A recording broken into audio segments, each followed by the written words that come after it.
Welcome back, everybody, for another deep dive. And today we're going to be taking a look at all of the online buzz surrounding The Invisible Life of Addie LaRue. Ooh. It's a book by V.E. Schwab. And people seem to either really love it or really hate it. And everybody's comparing it to something else. So we're going to try to cut through all that and help you decide if you should spend your precious reading time with this book. Definitely. And to help us do that, we've got an expert who's not only read the book, but has also read all the reviews and all the online discussions. I have. So welcome. Thanks for having me. So for a listener who's maybe a little intimidated by all of the hype surrounding this book, is Addie LaRue worth the read?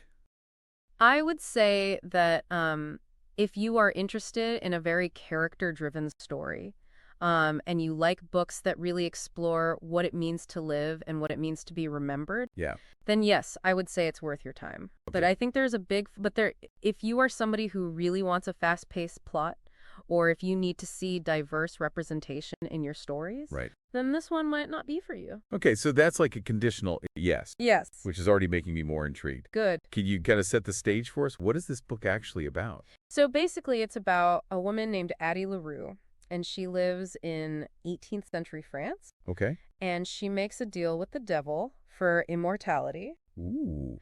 But the catch is she's cursed to be forgotten by everybody she meets. Oh, wow. So it's like a Faustian bargain, but with like a really sad twist. Yeah, a really sad twist. I mean, 300 years of being forgotten. Doesn't that just get really repetitive? You would think so, right? Yeah. But Schwab actually avoids that. She uses the repetition in a really smart way. Okay. So, yes, we see Addie go through different historical periods. We see her, interact with all these different kinds of art and have these different kinds of connections with people. Right. But the point is that she's always trying to leave her mark on the world, even though she knows it's going to be erased. So it's more about Addie's growth and her change over time than it is about the actual events. Exactly. It's about her interiority. It's about what it means for her to exist and to have these experiences, even though nobody remembers them. Imagine living through all of these huge historical events, but nobody remembers that you were even there. Right. It's like a really lonely existence. Very lonely. Okay, so let's talk about the actual writing, because I've seen reviews that say that it's poetic, and I've seen reviews that say that it's pretentious. Yes. What do you think? Well, Schwab has a very distinctive style.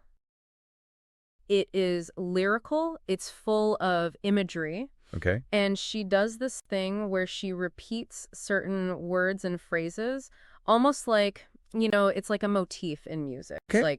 It's for example, she keeps coming back to this image of Addie's 7 freckles, and she describes them like a constellation. Okay. And some readers think that's beautiful and symbolic, but other readers find it a little bit overdone. So it's kind of like a song Yeah. where, the chorus repeats over and over again. Exactly. But if you like the song, you don't mind. Right. You're into it. Yeah. And so it's kind of like that with the freckles. Yeah. And she also does this thing where she repeats the phrase, "and yet," Okay. over and over again. And again, some people love that and think it's poetic, and other people are just it's too much. So it's one of those things where it's really going to come down to personal preference? Exactly. With a writing style. Yes. It's going to either pull you in or push you away. Yeah, for sure. All right. But I do think that even when it is repetitive, it does serve a purpose. It's always there to kind of emphasize Addie's loneliness and her desire to be seen and remembered. Okay, yeah, I get that. So let's get to the part that everybody wants to talk about, the romance. Yes. So Addie meets a guy named Henry, and he can actually remember her. He can. It's finally a break in the terse. Right. But I've seen a lot of different opinions about Henry. Some people love him. Some people think he's really boring. Yeah. He's definitely a divisive character, I would say. What's the deal with Henry? Well, he's kind of like your classic nice guy on the surface. Okay. Works in a bookstore. He's a bookworm. Okay. He's very sensitive. All right. Not exactly the most exciting character description. Not like a swashbuckling pirate or anything. Exactly. So, why are some readers so into him? Well, I think it's because Schwab actually gives him a lot of depth. He represents hope for Addie. Okay. He's the one person who can actually see her, not just for the moment, but for who she really is. Right. And, he also has his own struggles. He has depression, he has anxiety, he's afraid of failure. Okay, so he's like more than just a love interest. He's kind of like a mirror for Addie in a way. Exactly. He understands what it's like to feel invisible and forgotten. Wow. But I do understand why some readers find him a little bit too much, maybe a little bit cliche. Right, and I've seen people complain about the insta-love aspect Oh, yeah. of their relationship. Like, it's just like, oh, we met and now we're in love. Right. It seems kind of unearned. Yeah, but you remember that we're seeing things from Addie's perspective. Okay. So for her, a year with Henry is like nothing compared to the centuries that she's lived through. Yeah. So, yeah, it might feel sudden to us, but for her, it's like this culmination of, centuries of longing. Okay, so it's not just like a simple, oh, we fell in love kind of thing. No, and their relationship isn't perfect either. There's a lot of tension, there's a lot of conflict, and there's always this fear that he's going to forget her, too. Oh, yeah. That would be terrifying. So it's not just like a straightforward romance. There's like more nuance to it than that. Exactly. And then there's also Luke, the, dark entity that Addie makes the deal with. Yeah. Okay, I want to hear more about him. Because I always love it when authors kind of take these classic figures like the devil and reimagine them in new ways. Right. Well, Luke is definitely not your typical devil. He's charming, he's manipulative, and he has this undeniable chemistry with Addie. Oh, really? Yeah. Okay. And their relationship is really interesting because it's like this constant power struggle. He tests her, he tempts her, and he forces her to confront the consequences of her choices. It's like a love-hate relationship then. Yeah, kind of. And it's dangerous. It makes Okay. you question, like, what is free will and what is the price of immortality? And is true connection even possible when one person holds the power? Wow. It's like a lot to think about. Mhm. So this reminds me of other books that deal with these kinds of themes, like The Age of Adaline Yes. or The Time Traveler's Wife. Mhm. Is it fair to compare Addie LaRue to those books? I think there are definitely similarities, especially in terms of like exploring what it means to live forever Right. and that longing for connection. But I would say that Addie LaRue goes a little bit deeper in terms of the artistic and the philosophical implications of immortality. Okay, so it's not just like a romance or like a fantasy adventure. It's also about like the power of art Exactly. to like transcend time and memory. Precisely, Addie finds a lot of solace in art. She uses it as a way to kind of leave her mark on the world, even though she knows it's going to be temporary. That's interesting.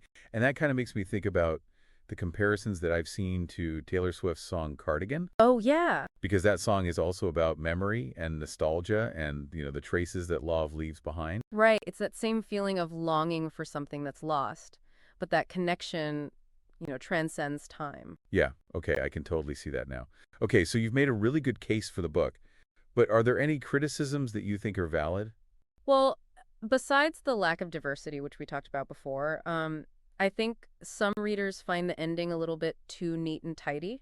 Okay. After all of the complexity that Schwab sets up, the resolution can feel a little bit simplistic. So it's like the classic, did the ending ruin it for me? Yeah, exactly. And while I understand that perspective, I think the ending does stay true to the themes of the book. Okay. It's not a simple happily ever after, Right.